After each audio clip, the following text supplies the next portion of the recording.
our service with us. Welcome, Betty. Thank you. So I'm going to leave that water there today. You'll hear there's a frog living in my throat today. So it's better, actually. So I think we're good. It's going to help me out today. So good morning. Good morning. I don't think I've seen this big a crowd here ever before, all the times I've been here. I love it. It's wonderful. So, what? Some stage fright. Really? Well, it didn't show. No. No, I thought it was wonderful. I want to say thank you to all the platform people that come and do this. It's a big job because you have to keep things rolling and going. And so we're grateful that they do this just as volunteers. So here we are. It's the first service of 2018. 2018. Does that seem incredible to anyone else? I can remember thinking I will be a certain age in 2010 and thinking, oh, that's just really a long, I wonder if I'll still be alive. And we're way past 2010, you guys. So, so anyway, this is our first service, and traditionally the time when many Unity churches observe the white stone ceremony. So have all of you experienced has anybody here not experienced a white stone? Oh, good. I just say good because I love I love when you get to do it the first time. So who needs a white stone? You guys do. So anybody that didn't get one earlier needs to get one. And you need something to write with. A pencil's better than a pen, I think. It's hard to write on these with a pen. And we have some pencils floating around. So thank you, John. So Revelations 2:17. If you wonder where we get this idea, Revelations 2:17 says, "He who has an ear, let him hear what the Spirit says to the churches. To the one who conquers, I will give some of the hidden manna, and I will give him a white stone with a new name written on the stone that no one knows except the one who receives it."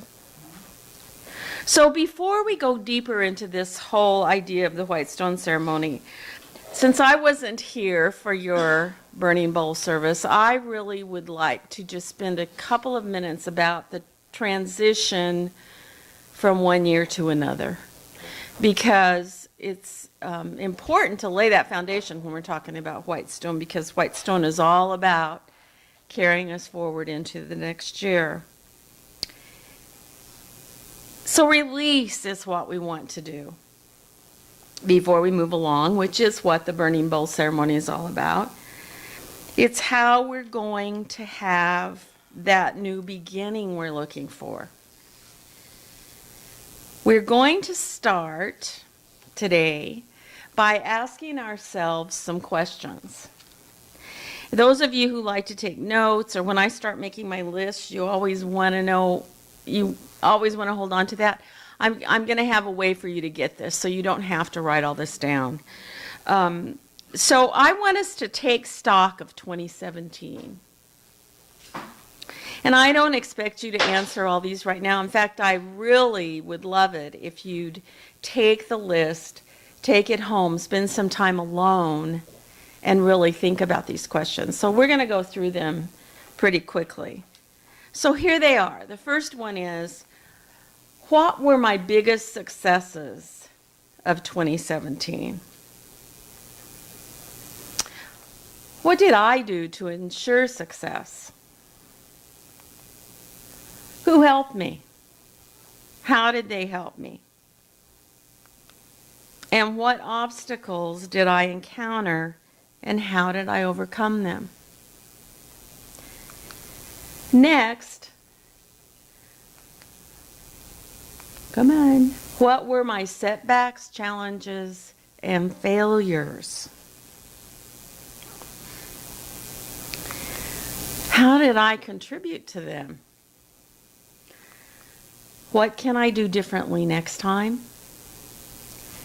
And who can I call on to help or support me when I face a similar obstacle? Next,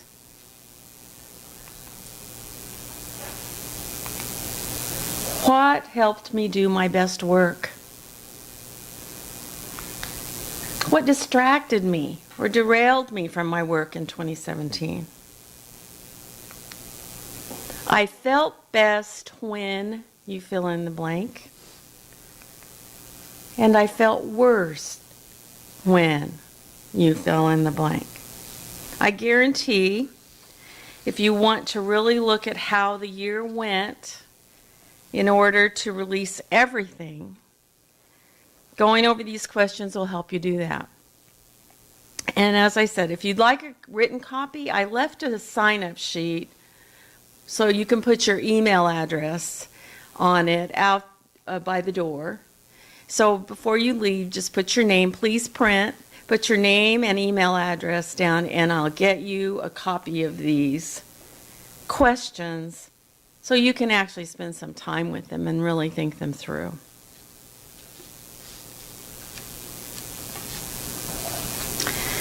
The next thing we need to look at before moving or rushing into 2018 is our forgiveness practice.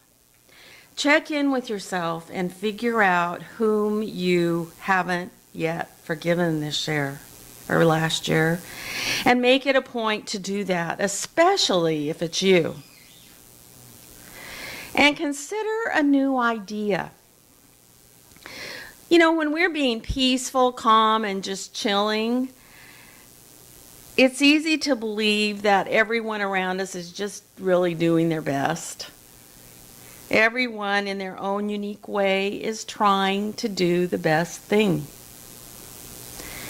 And when you think about it, if everyone's doing their best, what's to forgive? Toss around this idea. Forgiveness is understanding there's nothing to forgive. I know it may feel radical, but give it a little time to sink in. It might be a good place from which to start the year of 2018, where God is, pre-forgiving everything from a place of unconditional love. It's a brand new, fresh year, and every year at this time we get to look at this. So I'd like for you to take a look from a different perspective this year. And I'd like for you to look at the things that you might do in 2018 that could make you say, if only. If only I hadn't done that. Or if only I had done it another way. Or if only I had done this or that. I got these ideas from a book called 1,000 Little Things Happy, Successful People Do Differently. And it's by Mark and Angel Chernoff. They say that these two words paired together create one of the saddest phrases in the English language. Here are some choices that ultimately lead or might lead to this phrase of regret and how to avoid them throughout the year. First, worrying about the mistakes you've already made might lead to saying, if only. It's okay if you've messed up. That's how you get wiser and smarter. Give yourself a break. Let your mistakes be your motivation, not your excuses. Decide right now that negative experiences don't predict your future. Second, wearing a mask to impress other people can lead to saying, if only. If the face you always show is a mask, someday there could be nothing underneath it. Because when you spend too much time concentrating on what other people want from you and other people's perception, you eventually forget who you really are. Don't fear that the judgments of others are going to impact you. You know in your heart who you really are. You don't have to be perfect to impress people. Why not impress them with how you handle your imperfections? Next, keeping negative company can lead to, if only. Don't let someone who has a bad attitude give it to you. When you remember that keeping the company of negative people is your choice, not an obligation, you free yourself to keep the company of people who value compassion instead of anger, generosity instead of greed, and patience instead of anxiety. The next thing that could lead to saying if only is holding tight to resentment. Forgiveness is not to be mistaken for acceptance, but it's about knowing that resentment is not on the path to happiness. Remember, you don't forgive people because you're weak. You forgive them because you're strong enough to know that everybody makes mistakes. Next, settling for less than you deserve leads to saying, if only. Be strong enough to let go and wise enough to fight for what you deserve. Don't settle. Next, endlessly waiting until tomorrow leads to saying, if only. The trouble is, you always think you have more time than you do. Believe me, you always think you have more time than you do. But one day you could wake up and find there isn't any time left to do the things you really want to do.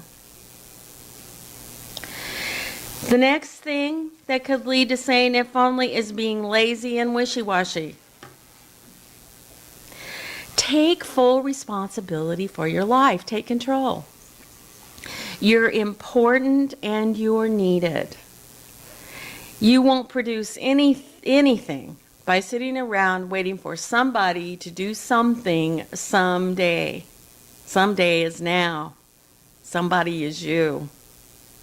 And finally, being more busy than you are productive can cause you to say if only. There's a big difference between being busy and being productive. Don't confuse motion with progress. Have you ever known someone that just has to stay busy? Are they always the most productive people? Not necessarily. A rocking horse keeps moving, but never makes any forward progress. Now, to look at just what exactly Revelations 2:17 means, Jesus was saying that the true believers would receive a secret form of sustenance. And that form of sustenance would come to believers, not non-believers. It wouldn't be known by non-believers. And that sustenance is divine energy.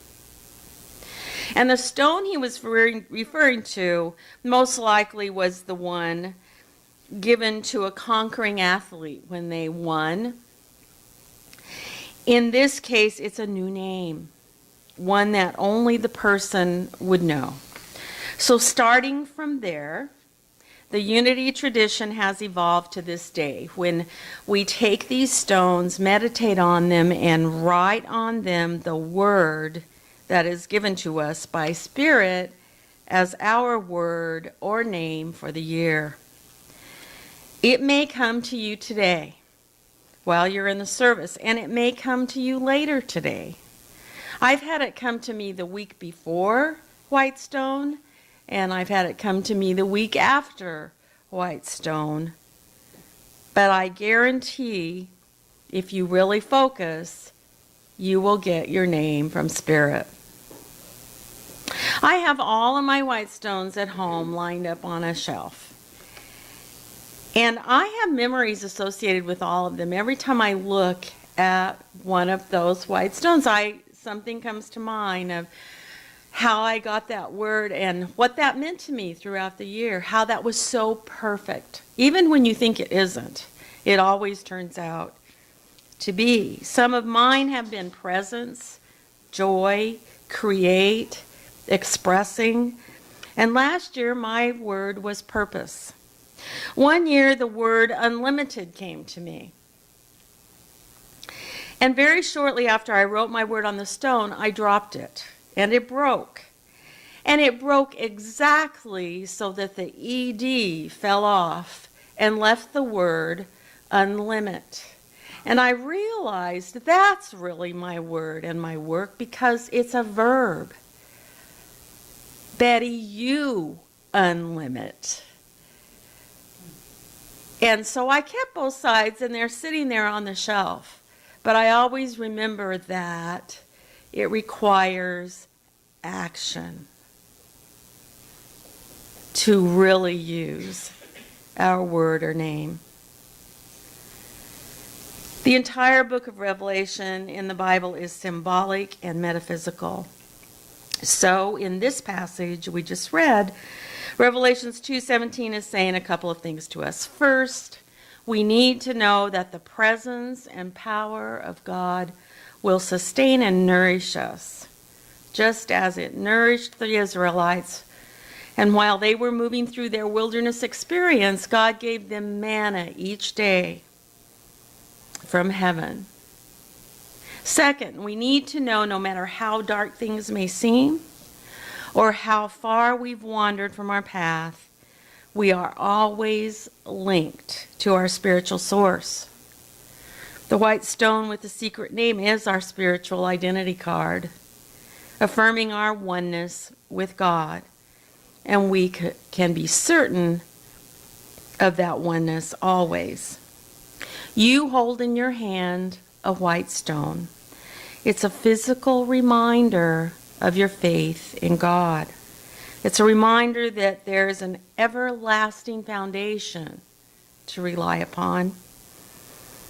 It's a symbol of the realness of our faith.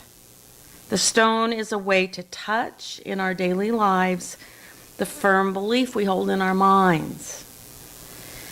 And on the white stone is written a new name that no one knows except the one who receives it. Charles Fillmore said this new name is your concept of yourself. No one knows because it's unique to you. It is real only to you, and it comes only to you from Spirit. It's for you in this moment. As you understand your relationship with Spirit and what Spirit is speaking to you right this minute.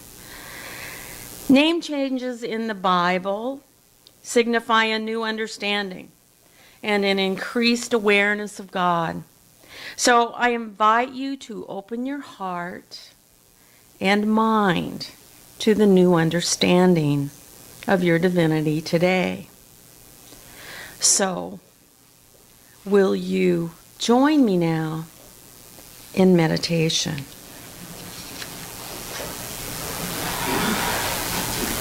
Get comfortable.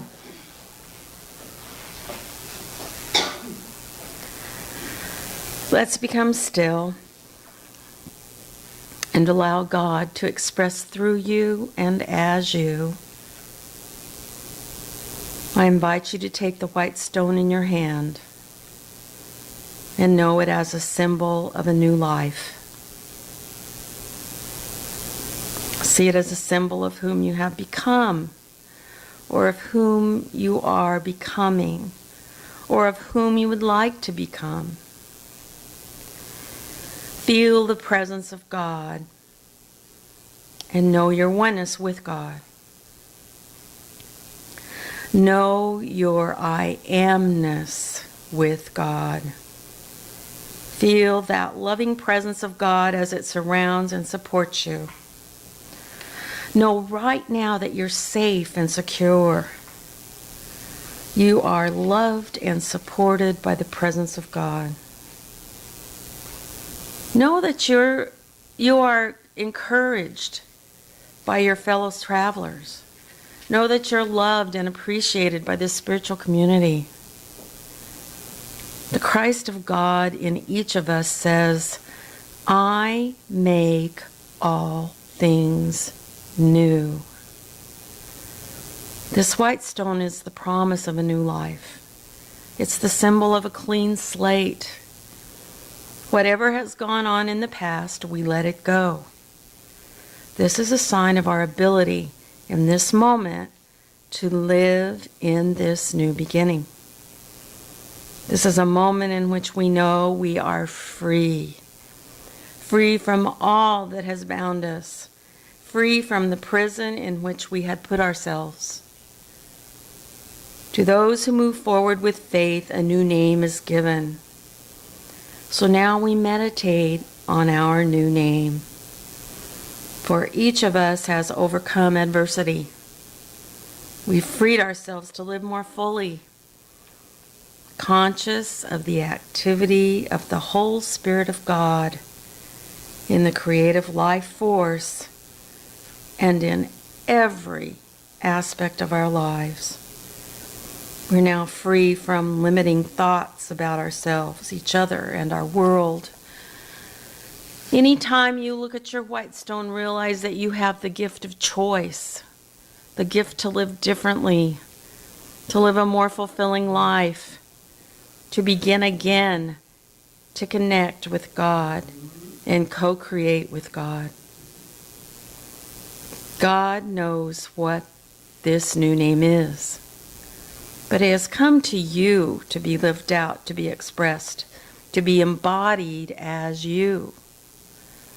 It is what God is calling you to be or do.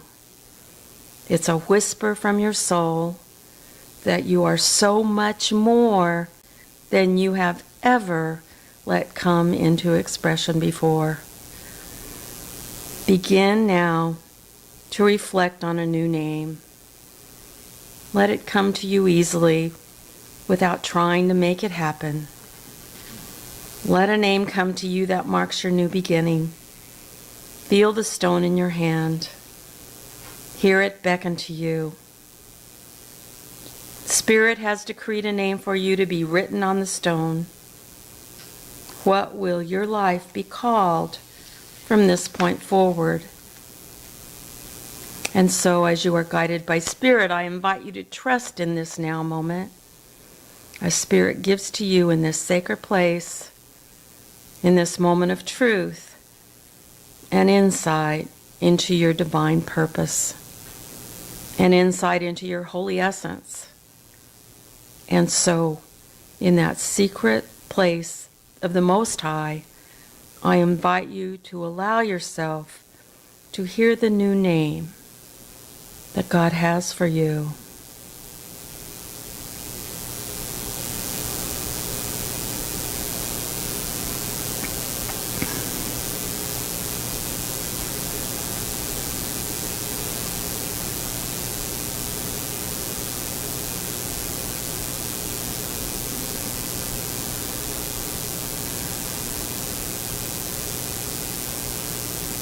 And as that name becomes clear, it may be a title.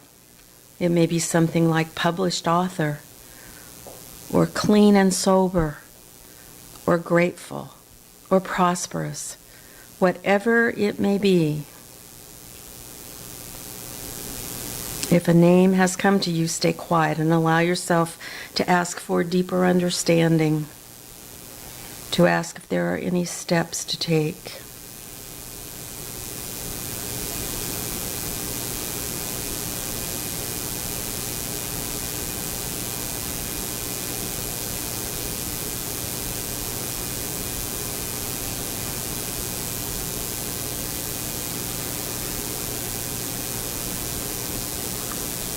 In this moment, allow yourself to simply open to Spirit, to say, God in me reveals my true essence. God in me reveals my next step. God as me lives a joyous, peaceful, fulfilling life. A thankfulness flows over us as we receive our new name. Along with it comes the power and guidance to achieve all that we desire. This is our new name. We see it. We decree it. We are on the path to gaining greater insights and awareness and mark a new beginning. It is your Father's good pleasure to give you this kingdom. Accept this consciousness of ever-increasing good in your life. I invite you to carry this white stone as a reminder of that promise. And so it is, and so we let it be. Amen. Now I want you, if you got your name today, if you received your name, I want you to write the name or word you received on your stone right now. If you haven't received your name or word yet, I promise it will come to you soon.